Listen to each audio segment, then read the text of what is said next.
හරි සුබ දවසක් හැමෝටම. අද චූටි වීඩියෝ එකක් කරන්න හේතුවා ඔයාලව පොඩි දෙයක් ගැන දැනුවත් කරන්න. මම පේපර් ක්ලාස් එකක් පටන් ගන්න තීරණය කරලා තියෙනවා අලුතෙන්. හරිද? පේපර් ක්ලාස් එක පටන් ගන්න හිතන් ඉන්නේ එකක් මේ පාර එක්සෑම් ලියන්න ඉන්න ළමයින්ට. ඒ කියන්නේ මේ පාර 11 වසරේ ඉන්න ළමයින්ට ඒ වගේම ගිය පාර එක්සෑම් කරලා කවුරු හරි කෙනෙක්ට එයාලගේ රිසල්ට් ෂුවර් නැහැ වගේ තත්ත්වයක් තියෙනවා. ඒ කියන්නේ A level exam එකේදී තමන්ට A level කරන්න ඕනි මට්ටමට තමන්ට රිසර්ච් නැහැ කියලා හිතනවා නම් සහ තමන් බලාපොරොත්තු වෙච්ච රිසල්ට් එක නැහැ කියලා තමන්ට හිතෙනවා නම් ඒ ගියවුද එක්සෑම් ලියපු ළමන්ටයි මේ පාර අලුතෙන් එක්සෑම් ලියන්න යන ළමයින්ටයි දෙකොල්ලන්ටම පේපර් ක්ලාස් එකට එන්න පුළුවන්. හරිද?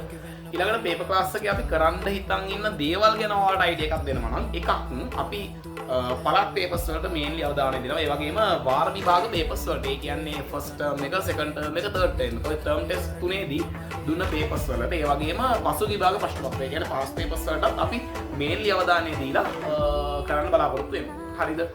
ඊළඟට ඔයාලට දල අයිඩියා එකක් දෙනවා නම් පේපර් ක්ලාස් එක යන විදිය ගැන. හරිද?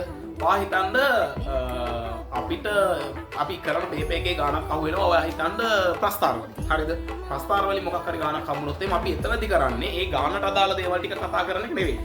අපි ඒ ගානට අදාළව ප්‍රස්තාර හා සම්බන්ධව 9 ඉඳන් තිබ්බ හැම කොටසක්ම කතා කරගන්නවා. ඒ කියන්නේ 9 වසරේ ප්‍රස්තාරවල මොනවද තිබ්බේ? 10 වසරේදී ඒ ප්‍රස්තාරවල තිබ්බ දේවල් තව මොනවද එකතු වුනේ? 11 වසරේදී ප්‍රස්තාර අවසාන හරි O level වලට එන්නේ. ඒකෙදි මොනවද අපි කතා කරපු දේවල්? ඒ කියන ප්‍රස්තාර යටතේ තියෙන හැම කොටසක්ම අපි ඒ ප්‍රශ්නය යටතේ කතා කරනවා. හරිද? එතකොට ඇත්තටම අපිට ටිකක් ලොකු වෙලාවක් යනවා ප්‍රශ්න කතා කරලා ඉවර කරන්න. හරිද? බටන් අපි මේ විදියට කරගත්තට පස්සේ අපිට මේ ප්‍රස්තාර හා සම්බන්ධව තියෙන සියලු කොටස් ටික මේ ප්‍රශ්න යටතේ ඔයාලට ඇඩ් වෙලා තියෙනවා. හරිද? එතකොට ඔයාට ඒ ප්‍රශ්නය කරන්න පුළුවන් වගේම ප්‍රස්තාර හා සම්බන්ධව තියෙන හැමදේම ගැන අයිඩියා එකක් ඔලුවට ගිහිල්ලා තියෙන නිසා එතනින් එහාට ඊළඟ පේපර් එකේදී ඔයාට සමහර විට මේ ප්‍රශ්නේ එච්චර ගැටලුවක් නොවෙන්න පුළුවන්. හරිද? ඊළඟට අපි දෙවෙනි පේපරේදී ආයෙත් ප්‍රස්තාර හම්බුනොත් එහෙම ඒ ප්‍රස්තාර කොටස යටතේ අපි අර මුලින් කතා කරපු හැම කොටසක්ම ආයෙ පාරක් කතා කරනවා. එතකොට ඔය විදිහට පේපර්ස් 3ක් විතර වගේ අපි සම්පූර්ණයෙන් සාකච්ඡා කරගත්තා කියලා කියන්නේ අපිට මුළු සිලබස් එකේම තියෙන ප්‍රස්තාර 3 පාරකට අහු වෙලා තියෙනවා. හරිද? අන්නේ මෙතට තමයි ඔයාලගේ මම පටන් ගන්න ඉන්න පේපර් ක්ලාස් එක යන්නේ.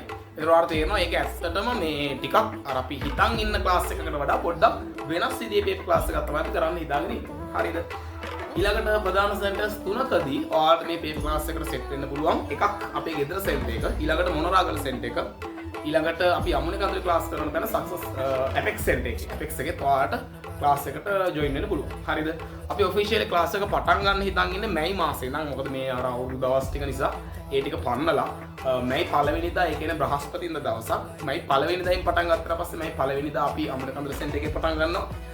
මැයි 2 වෙනිදා මොනරාගල සෙන්ටර් එකේ පටන් ගන්නවා. මැයි 2 වෙනිදා ගෙදර සෙන්ටර් එකේ පටන් ගන්නවා. මැයි 3 වෙනිදා මොනරාගල සෙන්ටර් එකේ පටන් ගන්නවා. මේ විදිහට සෙන්ටර්ස් තුනේදී අපි ක්ලාස් එක පටන් ගන්න තීරණය කරලා තියෙනවා. හරිද? ඒ කියන්නේ අපි මැයි 1 වෙනිදා ගත්තොත් එහෙම ඔයාට මුලින්ම හම්බෙන්නේ මැයි 1 වෙනිදා අපි ක්ලාස් එක කරන්න පටන් අරගන්නේ ඇපෙක්ස් එකේ. ඒ කියන්නේ අමුණේ කඳුලේ සෙන්ටර් එකේ ඇපෙක්ස් එකේ ඔයාට ක්ලාස් එකට සෙට් වෙන්න පුළුවන් හවස 6 ඉඳන් රෑ 11 වෙනකම්. එතකොට මේක බලද්දි ඔයාලට තේරෙන්න ඕනේ සිරාවටම පැය 5ක වෙලාවක් තියෙනවා. සාමාන්‍යයෙන් මගේ ක්ලාස් වලට ඇවිල්ලා තියෙන ළමයි දන්නවා ටිකක් හાર્ඩ්. ඒ කියන්නේ මම ටිකක් සැරටම වැඩ ටික කරනවා. ඒ කියන්නේ අතරමැදදී ඔයාට ඉන්ටර්වල් එකක් හම්බෙන විදිය, ඒ කියන්නේ වෙන වැඩ කරන්න හම්බෙනවා ගොඩක් අඩුයි. හරිද?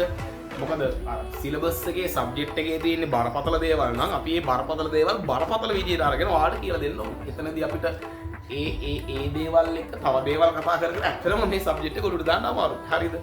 ඒ නිසා පැය 5ක වෙලාවක් අරගන්නවා. මේක ගොඩක් වෙලාවට මාස 2ක් හෝ 3ක් වගේ කල් ගිහිල්ලා ඔක රෑ 12 වගේ වෙලාවට එනකම් එන්දිරි තියෙනවා. හරිද? එතකොට මැයි 1 වෙනිදා ඇපෙක්ස් එක යන්න පටන් ගන්න හිතන් ඉන්නවා හවස 6 ඉඳන් රෑ 11 වෙනකම්.